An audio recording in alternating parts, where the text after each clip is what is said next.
प्रणाम मित्रों। तो चलिए हम लोग अपना रास्ता लो बाबा नामक कहानी को आगे पढ़ते हैं। आशा मुंह फुलाए हुए उठी और गैस जलाकर अधन रख दिया। देवनाथ ने सिगरेट फेंकी और नीचे चले। बाबा पलंग पर खर्राटे ले रहे थे। उनकी आंखें थोड़ी थोड़ी खुली थी और होठ फुर फुर करते हुए सांस के साथ फड़क रहे थे। उनके होठों के बाएं किनारे से लार बहकर तकिए को भिगो रही थी। सबसे भूरी बात यह थी कि कमरे में जाने कहाँ से मक्खियाँ आ गई थी और उनके चेहरे और गर्दन पर उड़ने लगी थी। देवनाथ ने तुरंत अपना सूट पहना और टाई की गांठ ठीक की।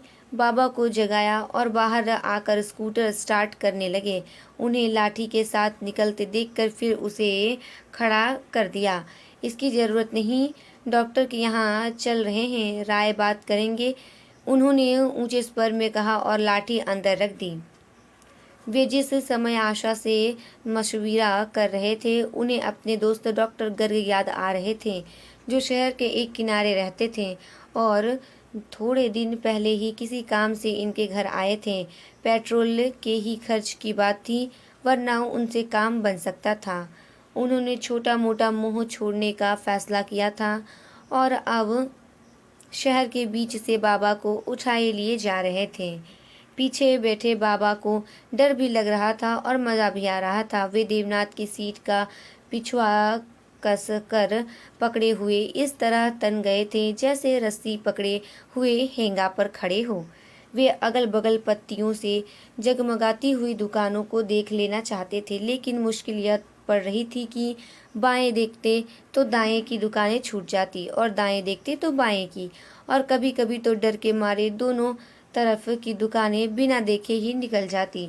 लेकिन भीड़ भड़ाके के बीच जिस बारीकी से देवनाथ स्कूटर निकाल रहे थे, बाबा उनके कौशल पर रिझ रिझ उठते थे और अनजाने ही कभी उनके मुंह से वाह फूट पड़ता और कभी हंसी। स्कूटर जब खुली सड़क से गुजरा तो उन्हें थोड़ी थोड़ी सिरहन महसूस होने लगी। उन्होंने पगड़ी खींचकर कान ढकना ही चाहा कि एक बड़ी इमारत के सामने वह खड़ा हो गया। उन्हें इस तरह उसका अचानक रुकना अच्छा नहीं लगा, लेकिन देवनाथ उनकी हैंडल पकड़े खड़े हो गए थे। बाबा के उतरने के ढंग से स्कूटर उलटते उलटते बचा। उसे गरियाते हुए वे जमीन पर खड़े हुए और दुकानों पर सरसरी नजर डालते हुए देवनाथ के पीछे दवाखाना में घुसे। मरीजों की भीड़ देखकर उन्हें इत्मीनान हुआ कि देवनाथ कोई ऐसे वैसे डॉक्टर के पास नहीं लाया है। जहाँ लोग बारी बारी से बुलाए जाने पर पर्दे के अंदर जा रहे थे, वही देवनाथ बिना किसी रोक टोक के बेखटके अंदर चले गए। इस बात पर बाबा ने चारों ओर देखा। उन्होंने अपने सामने बेंच पर बैठे मरीज से खुश होकर बताया, अपना बेटा है साहब है। थोड़ी देर बाद ही एक आदमी सहारा देकर उन्हें भीतर ले गया। डॉक्टर की उम्र कोई ज्यादा नहीं थी, फिर भी अनुभवी और काबिल लग रहा था। देवनाथ की तरह उसने भी उन्हें बाबा कहा और प्रेम से बातें शुरू की, देहात के बारे में, घर के बारे में, खेती बाड़ी के बारे में। उन्होंने संदेह से देवनाथ को देखा, जैसे यह कैसा डॉक्टर है जो रोग के बारे में पूछ ही नहीं रहा है। लेकिन उसने धीरे से जब उनकी पलके पपोटे, जीभ, पीठ, छाती, घुटने मशीन लगाकर औजार से ठोक ठोक कर देखना शुरू किया तो उन्हें समझते देर नहीं लगी। उसने कई एक सवाल किए और उन्होंने सांसें ले लेकर विस्तार से बताए। उसके बाद वह एक और पर्दे के पीछे ले गया और पीठ के बल लेटाकर पेट इधर से उधर से दबाकर टट्टी, पेशाब, हाजमे और दर्द के किस्से किस्म के बारे में देर तक पूछता रहा। अंत में कपड़े ठीक करके बाहर जाने के लिए कहकर कुर्सी पर आ बैठा। उसने देवनाथ से अपना संदेह जाहिर किया, शायद आरंभिक स्टेज है, एक्स-रे जांच वगैरह तो कराए ही, बायोप्सी जरूरी है, चिंता की कोई बात नहीं, ठीक हो जाएगा। बाबा ने अंतिम वाक्य सुन लिया और देवनाथ के बगल में खड़े हो गए। लेकिन तब तक अंग्रेजी में बातें होने लगी थी और उन दोनों की अड़वी तड़वी उनके पल्ले नहीं पड़ रही थी। बाबा को अपना मुंह जोते हुए देखकर डॉक्टर ने कहा, देवनाथ जी को बता दिया कि आपको कुछ नहीं है। गले में अटके आला, मेज और कमरे के दूसरे औजारों को देखते हुए कृतज्ञ भाव से बाबा ने हाथ जोड़े। भगवान आपको लंबी उम्र दे सरकार। कहने के तुरंत बाद ही वे शर्मा गए। स्कूटर पर बैठने के पहले देवनाथ से हंसते हुए बोले, तहसील की आदत है देव, जबान से सरकार निकल गया। डॉक्टर साहब नाराज तो न होंगे? देवनाथ का जवाब स्कूटर की आवाज में खो गया। दोनों जब रवाना हुए तो बाबा खुशी से पिहक रहे थे। अब जान में जान आई है बेटा, संतोष हुआ है, लेकिन तू गमगीन क्यों है? देवनाथ गमगीन तो नहीं थे, चिंतित जरूर थे। वे जिस मुसीबत से बचने के लिए दौड़ धूप कर रहे थे, वह उन्हें गले पड़ती हुई नजर आ रही थी।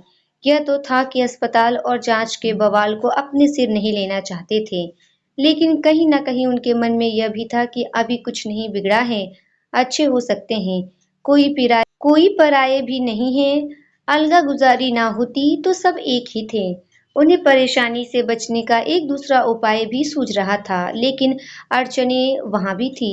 मान लो सुदामा से बताए और अपने बड़प्पन का फायदा उठाते हुए लापरवाही के लिए उसे डांटे तो भी वह बोड़म आदमी ठहरा, ले दे के यहीं पहुंचेगा और कौन जाने पूरा घर द्वार पटक जाए, फिर एक की जगह पूरी बारात संभाले।